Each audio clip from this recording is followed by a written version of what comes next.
ఒక పాలమ్మటోని పూలమ్మటోని ఇంత పెద్ద విద్యా సంస్థలు నడిపిస్తూ ఇంతమందిని విద్యను అందిస్తున్నాను. దానికి తోడు ప్రజలు కూడా నాకు ఎంపీని చేసిండ్రు.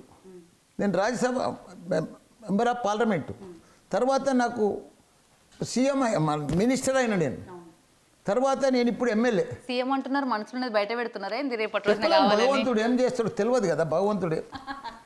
ప్రతి సంవత్సరం తిరుపతి కూడా వేస్తారు కదా మీ బర్త్డే రోజు. అది కూడా నడుచుకుంటా పోయి గుండు కొట్టుకొని, ఎందుకంటే నేను ప్రతిసారి మరి ఏమనుకుంటున్నావు నన్ను, నాది 73 సంవత్సరాలు. మీరు అట్లా లేరు కదా మరి, అట్లా మెయింటైన్ చేస్తాం కదా.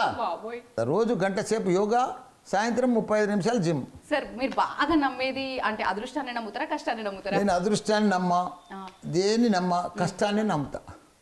ఎందుకంటే నేను మంగళవారం నాడే రిజిస్టర్ చేసుకుంటా, అమాస నాడే కొత్త పని చేస్తా. నాకు అవన్నీ ఏం లేవు సెంటిమెంట్స్. రాసి పెట్టుకోండి, మల్లారెడ్డి సార్ సక్సెస్ కి అదే కారణం. అదే కారణం. రోజు మనది మంచి రోజులే, ప్రతిరోజు మంచి రోజే. మనం ఎప్పుడైతే పని చేస్తామో మనం అది సక్సెస్ అవుతుంది, అదే మంచి రోజు. ప్రతిరోజు నాకు సండే లేదు, మండే లేదు, ప్రతి నిమిషానికి పని చేసిన, అందుకే ఇంత పెద్ద సక్సెస్ అయినా. 10 రూపాయలు ఉంటే 100 రూపాయల పని చేసిన, అందుకే ఇంత గొప్పనైనా.